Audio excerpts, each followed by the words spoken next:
Very good evening to all of you. आज के lecture में हम स्टार्ट करेंगे हमारी सीरीज का नेक्स्ट लेक्चर है जो कि है साउंड। जिन लोगों ने हमारा प्रीवियस लेक्चर नहीं देखा है तो सबसे पहले वो लेक्चर्स को गो थ्रू कर लें, देन इस लेक्चर पे आए, दैट इज साउंड। तो स्टार्ट करने से पहले जो भी लोग चैनल पर नए आए हैं वो चैनल को सब्सक्राइब कर लें, बेल आइकन को प्रेस कर लें। तो चलिए विदाउट एनी डिले चैप्टर को स्टार्ट करते हैं, दैट इज साउंड। तो साउंड क्या है? Sound basically is a form of energy है। जैसे कि हमने लाइट पढ़ा था, लाइट चैप्टर भी एक तरह की एनर्जी था, वैसे ही साउंड है। Sound is a form of energy which produces sensation of hearing sound produce by the vibration of the object. तो साउंड जो होता है ना, वो एक तरह की एनर्जी होती है जो कि हमारी मतलब हमको हियरिंग करने में हेल्प करता है। तो साउंड जो है वो मेनली वाइब्रेशंस के फॉर्म में प्रोड्यूस होता है। जैसे कि वाइब्रेटिंग ऑब्जेक्ट्स के थ्रू जब भी कोई वाइब्रेशन, कोई भी सेंसेशन प्रोड्यूस होता है तो वो हमारे ईयर्स तक आता है, जिसकी वजह से हम चीजों को फील कर पाते हैं, सुन पाते हैं। Then facts related to sound की बात करें तो साउंड से रिलेटेड जो कुछ बातें हैं वो क्या है? वो ये है कि साउंड जो होता है ना, जो साउंड होता है ना, वो तीनों में ही ट्रेवल कर सकता है, सॉलिड्स में, लिक्विड्स में एंड गैसेस में। सॉलिड में साउंड सबसे ज्यादा ट्रेवल करता है, यानी कोई भी अगर सॉलिड ऑब्जेक्ट होगी, लाइक कोई कंटेनर है या आपने देखा होगा कि जब हम क्या कहते हैं, हमारे ऑडिटोरियम वगैरह में खड़े होते हैं, ओपन स्पेसेस में खड़े होते हैं, तो वहाँ साउंड बहुत ज्यादा ट्रेवल करता है। बट लिक्विड्स में साउंड जो है कम ट्रेवल करता है। लाइक अगर हम अ, समुद्र के अंदर है या ओशन के अंदर है, लाइक वाटर के अंदर साउंड की जो मूविंग कैपेसिटी हो जाती है वो कम हो जाती है, यानी बहुत ही लो हो जाता है। और गैसेस के अंदर तो बहुत ही कम मात्रा में साउंड ट्रेवल करता है। अगर मतलब आपके अराउंड अगर गैसेस फिल कर दी जाए तो आपका साउंड बहुत ही लो हो जाएगा। मतलब गैसेस में हम नहीं सुन सकते साउंड को ज्यादा हम बेटर तरीके से। Sound can not travel in a vacuum. Vacuum क्या चीज होती है? वैक्यूम होता है बेसिकली एक ऐसी स्टेज जहां पर हमारे अराउंड एटमॉस्फेयर ना हो, यानी vacuum is a state where no atmosphere is present. Like कोई भी गैस नहीं होगी, कोई भी इन्वायरमेंट नहीं होगा, that is known as vacuum. तो वैक्यूम में मॉलिक्यूल्स ही नहीं होते और साउंड जो है वो वाइब्रेशन के थ्रू प्रोड्यूस होता है। यानी मॉलिक्यूल्स के संग में जब वाइब्रेशन होती है तब साउंड जनरेट होता है। तो वैक्यूम के अंदर तो मॉलिक्यूल्स ही नहीं है, तो वहां पर साउंड भी फॉर्म नहीं होता है, यानी साउंड भी ट्रेवल नहीं कर पाता है। Sound can not be heard on the surface of the moon. Sound को हम मून की सरफेस पे हियर नहीं कर सकते हैं। क्यों? क्योंकि मून की सरफेस पे किसी भी तरह की एयर नहीं होती है, एटमॉस्फेयर नहीं होता है, so sound can not travel on the surface of the moon.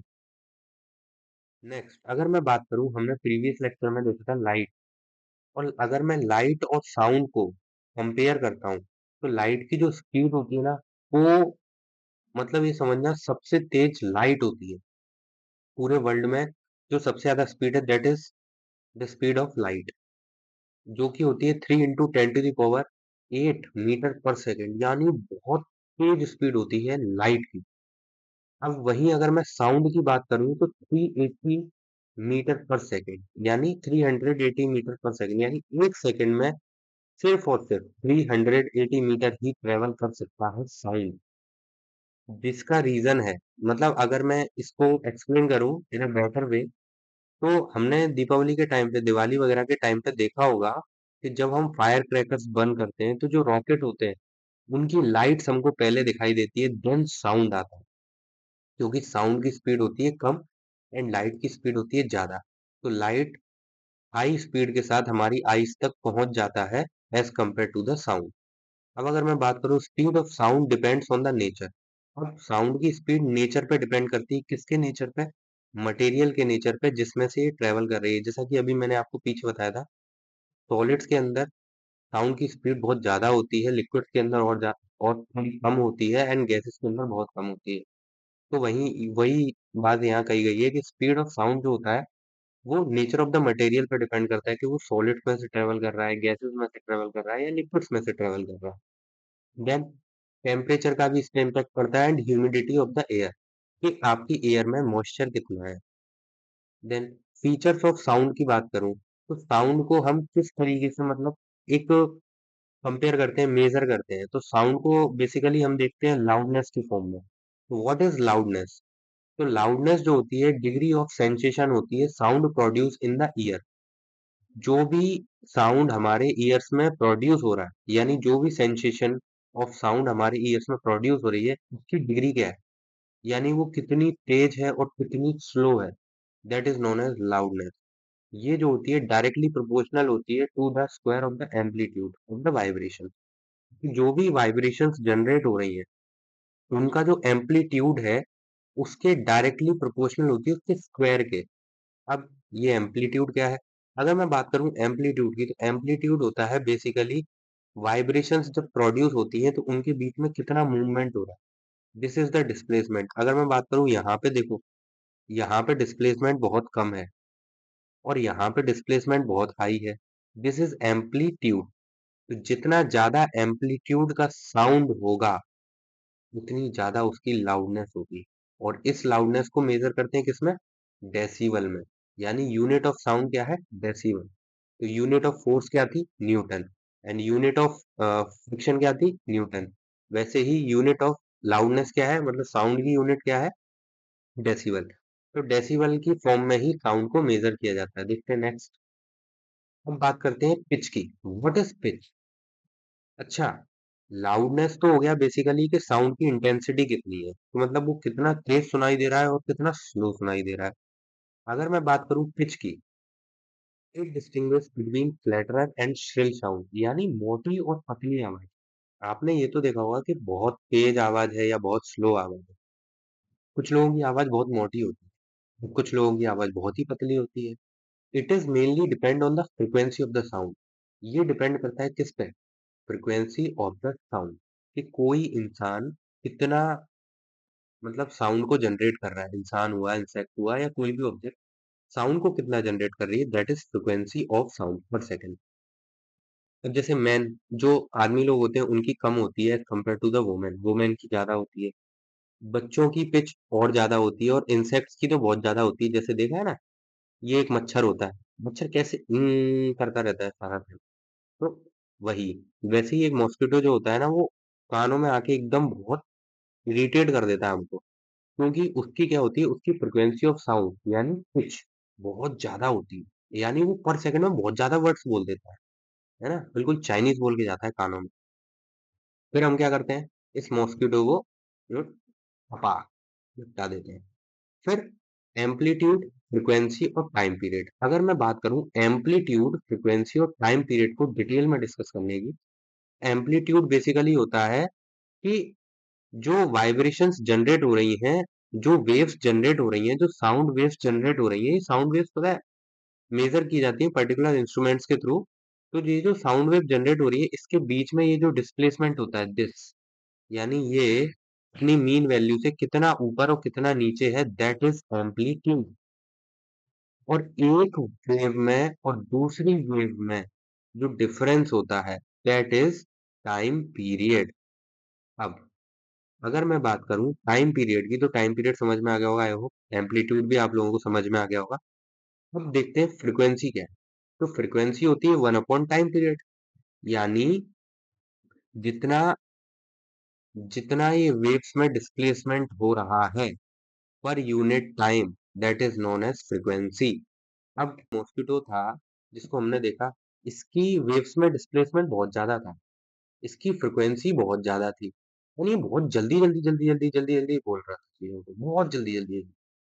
अब इंसेक्ट से जल्दी जल्दी बच्चा बोलता है, देखा था बच्चा, छोटा बच्चा होता है कितनी जल्दी जल्दी बोलता है। बच्चा जो होता है वो बहुत जल्दी जल्दी बोलता है। इन द सेम वे औरतें भी बहुत जल्दी जल्दी बोलती है ना, एकदम बताइए, कंट्रोवर्सी हो जाएगी। तो उसके बाद हमने देखा कि फ्रिक्वेंसी जो होती है वो बेसिकली कि कितने कम टाइम में, कितने पर सेकंड में कितना साउंड जनरेट हो रहा है, कितनी वेव के फॉर्म में, दैट इज फ्रिक्वेंसी। और साउंड जो होता है वो दो तरह का होता है, जैसे Audible and inaudible. Audible sound नाम से ही पता चल रहा है, ऑडिबल साउंड वो होता है जिसको एक हेल्दी ह्यूमन सुन सकता है ना, सुपर नेचुरल पावर की बात नहीं कर रहा मैं। कोई कोई होता है कि भैया हाँ, एकदम सुपर नेचुरल पावर वाला जो बिल्कुल है ना, बिल्कुल चींटी चुई चुई की आवाज, चींटी की आवाज भी सुन सकता है। तो मैं बात कर रहा हूँ एक हेल्दी ह्यूमन। ये अगर आपके पास कोई सुपर नेचुरल पावर हो तो बताना कमेंट में, है ना। तो ऑडिबल साउंड बेसिकली वो होता है जो कि एक नॉर्मल ह्यूमन, मतलब नॉर्मल हेल्दी ह्यूमन सुन सकता है, जिसको जो कि होता है 20 हर्ट्ज से लेकर 20,000 हर्ट्ज। यानी 20 हर्ट्ज से लेके 20,000 हर्ट्ज तक हम लोग सुन सकते हैं, जिसे बोला जाता है सोनिक साउंड। सोनिक मतलब सुनने वाला, जिसको सुना जा सकता है, इजीली ऑडिबल होता है। वहीं अगर मैं बात करूं इनऑडिबल साउंड की, तो इनऑडिबल साउंड जो होता है वो सुन ही नहीं सकते भाई। इसके लिए तो आपको अपार शक्तियों की आवश्यकता रहेगी, है ना? ब्रह्मांड की लाखों शक्तियां आपके अंदर निवास करनी चाहिए, तब आप इस साउंड को सुन पाओगे। Range less than 20 hertz and more than 20,000 hertz. इसकी जो रेंज होती है ना, वो 20 हर्ट्ज से ले मतलब 20 हर्ट्ज से कम होती है, 20,000 से ज्यादा होती है।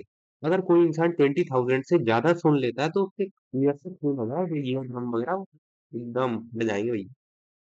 तो 20 हर्ट्ज से कम नहीं सुन सकते बिल्कुल, मतलब हमको सुनाई नहीं देगी, बहुत माइन्यूट आवाज होती है। तो ये बात याद रखनी है।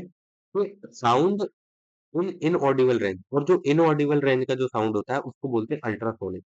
आई होप क्लियर हो गया होगा यहाँ, है ना? सबको क्लियर हो गया होगा कि जो साउंड हम सुन सकते हैं दैट इज 20 हर्ट्ज से ऊपर का एंड 20,000 हर्ट्ज से नीचे का, और जो नहीं सुन सकते दैट इज 20 हर्ट्ज से नीचे वाला, यानी less than 20 hertz and more than 20,000 hertz हम नहीं सुन सकते हैं। And sound in audible range, जिसको हम सुन सकते हैं that is known as sonic sound, and जिसको नहीं सुन सकते दैट इज अल्ट्रासोनिक साउंड। आगे देखते हैं, पढ़ेंगे हम स्ट्रक्चर ऑफ ह्यूमन ईयर। यानी हम जो है साउंड के बारे में हम पढ़ चुके हैं कि साउंड क्या होता है, किस तरीके से ट्रेवल करता है, सॉलिड्स में ट्रेवल करता है, लिक्विड्स में ट्रेवल करता है, गैसेस में ट्रेवल करता है। नाउ हम ये देखेंगे कि जो ह्यूमन ईयर वो साउंड को कैसे रिसेप्ट करता है, कैसे मतलब सुनता है, और किस तरीके से हम चीजों को कन्वर्ट करके समझ पाते हैं। तो आपके सामने ये एक स्ट्रक्चर ऑफ ह्यूमन ईयर है, जिसको मैं एक एक करके एक्सप्लेन कर देता हूँ आपको। ये इसका जो ये वाला पार्ट होता है, आउटर वाला जो पार्ट होता है इसका, दैट इज नोन एज, ये वाला जो पार्ट होता है इसको हम बोलते हैं पिन, है ना? एंड एक होता है मिडिल पार्ट, ये होता है मिडिल ईयर। ये होता है ईयर ड्रम, ईयर ड्रम यानी कान का पर्दा बोल सकते हैं इसको इस तरह से। और ईयर कैनाल, ईयर कैनाल यानी यहाँ से साउंड एंट्री लेता है और ईयर ड्रम पे जाके वाइब्रेशंस प्रोड्यूस होती है, देन मिडिल ईयर में जाके इसको एम्प्लीफिकेशन मिलता है, एंड ये यहाँ से जाता है हमारा कोकिला वेन, नहीं है ये कोकलिया, दिस इज कोकलिया। इसको कोकलिया बोलते हैं, और कोकलिया के अंदर एक लिक्विड प्रेजेंट होता है जो कि साउंड को इलेक्ट्रिकल सिग्नल्स में कन्वर्ट करके ऑडिटरी नर्व्स में सेंड करता है, और ये ऑडिटरी नर्व जुड़ी होती है फिर से भैया दिमाग से। तो जिसके पास होगा तो उसके में जुड़ी होंगी, जिसके पास नहीं होगा उसके में नहीं जुड़ी होंगी। जैसे आईज में ऑप्टिक नर्व्स थी ना, in the same way structure of human ear में ऑडिटरी नर्व्स होती है, वहां पर ऑप्टिकल नर्व्स होती है, यहाँ पर ऑडिटरी, क्योंकि ऑप्टिकल वर्ड दिखाता है हमारा आईज को, मतलब देख लाइट से रिलेटेड है। ऑडिटरी वर्ड जो है, ऑडिटरी वर्ड जो है वो सुनने से रिलेटेड है। नेक्स्ट देखते हैं आगे। तो जैसा कि मैंने आपको बताया, पार्ट्स ऑफ ह्यूमन ईयर क्या होते हैं। Outer part is known as pinna, that is attached with the ear canal. ये जो आउटर पार्ट होता है ये पिन्ना होता है, और ये ईयर कैनाल से जुड़ा हुआ होता है। ये पूरा आउटर पार्ट पिन्ना है, ये ईयर कैनाल है, ये जो आपको दिख रही है ये इससे अटैच्ड है। Then at the end of the ear canal thin elastic circular membrane called ear drum is present. और ये जो ईयर कैनाल जहां पर एंड होती है वहां पर एक ईयर ड्रम होता है ना? ये थिन एक मतलब शीट होती है, एक थिन सर्कुलर मेम्ब्रेन होती है, that is known as ear drum. उसके आगे अगर मैं बात करूं, देन मिडिल ईयर होता है। Hammer, anvil, and stirrup are the small and delicate bones in the middle part of the ear, which are linked with each other. अब ये जो मिडिल पार्ट होता है ना, यहाँ पे हैमर, टायरअप एंड एनविल बोन्स होती हैं, जो मिडिल पार्ट में पाई जाती है। अब इनका काम क्या होता है अभी आगे देखेंगे हम। Inner part of the year has a coil tube that is cochlea. और ये जो इनर पार्ट होता है, ये सबसे अंदर वाला पार्ट होता है, इसको बोलते हैं हम कोक्लिया। इसके अंदर एक लिक्विड फिल्ड रहता है, लिक्विड प्रेजेंट इन इट। और इस फोग्लिया के अंदर एक लिक्विड फिल्ड रहता है कंट्रोल नर्व सेल, जिसके अंदर नर्व सेल्स पाई जाती है, जो कि हमारे ब्रेन से जुड़ी रहती है, and they are very sensitive to the sound. Tiny bones present in the middle part amplify the sound vibration. और ये जो छोटी छोटी बोन्स होती है ना, एन बी हैमर, हैमर वगैरह, ये इसको साउंड को क्या करती है, जो भी चीज हम सुनते हैं उसको एम्पलीफाई करके आगे मतलब पहुंचाती है। देख लेते हैं हमारा ये ह्यूमन ईयर पार्ट्स हमने देख ही लिए, pinna, ear drum, hammer, anvil, stirrup, cochlea and the amplification process tiny bones. अब देखते हैं working of the human ear कि ह्यूमन ईयर काम कैसे करता है। तो ह्यूमन ईयर बेसिकली काम इस तरीके से करता है, वर्क इस तरीके से करता है कि ये जो सुनना वाला पार्ट होता है, यहाँ पे सबसे पहले साउंड सुना जाता है, फिर साउंड सुनने के बाद साउंड यहाँ से एंट्री लेता है ईयर कैनाल से, और फिर ईयर ड्रम पे जाकर वाइब्रेशंस प्रोड्यूस होती हैं। देन वाइब्रेशंस के बाद में कोक्लिया में एंटर करता है। कोक्लिया के अंदर एक लिक्विड होता है, a liquid is filled in the cochlea that generate electric impulse, जिसकी वजह से इलेक्ट्रिक इम्पल्स जनरेट होते हैं और जो कि ऑडिटरी नर्व्स में ट्रेवल करते हैं, यानी ये वाली ऑडिटरी नर्व्स में ट्रेवल करते हैं, और ट्रेवल करने के बाद हमारे ब्रेन तक पहुंचते हैं, और जिससे सबको समझ में आ गया। आई होप सबको क्लियर हो गया होगा।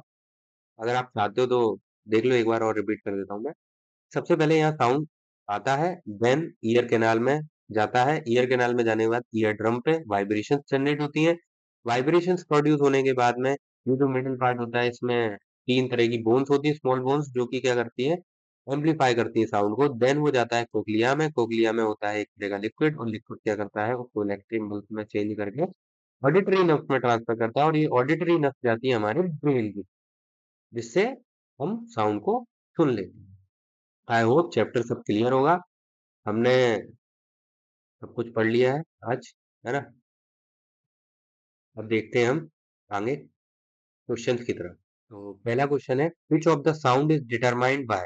जो साउंड की पिच होती है उसको हम किस तरीके से डिटरमाइन करते हैं। मैंने आपको पिच पढ़ाया था ना, कैसे डिटरमाइन होती है, बताइए फटाफट फटाफट जो पिच डिपेंडेंट होती है वो किस पे डिपेंडेंट होती है। अच्छा, लाउडनेस जो डिपेंड करती है वो एम्पलीट्यूड पे करती है। पिच किस पे डिपेंडेंट डिपेंड करती है, जैसे कि एक मेल था, मेल की जो पिच होती है वो कम होती है, उससे ज्यादा फीमेल की होती है, उससे ज्यादा चाइल्ड की होती है, देन उससे ज्यादा होती है मॉस्किटो की।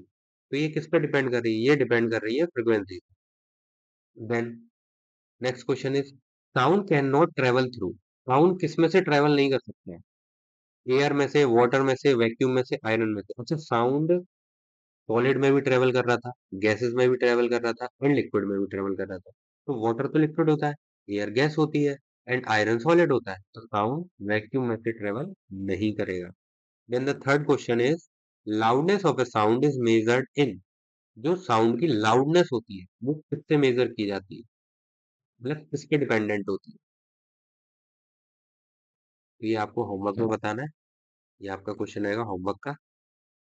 इसका आंसर आप सब लोग कमेंट में करके बताएंगे। बाकी वीडियो अगर अच्छी लगी हो तो वीडियो को लाइक करें, शेयर करें, चैनल को सब्सक्राइब करें। बाय बाय, मिलते हैं नेक्स्ट वीडियो में।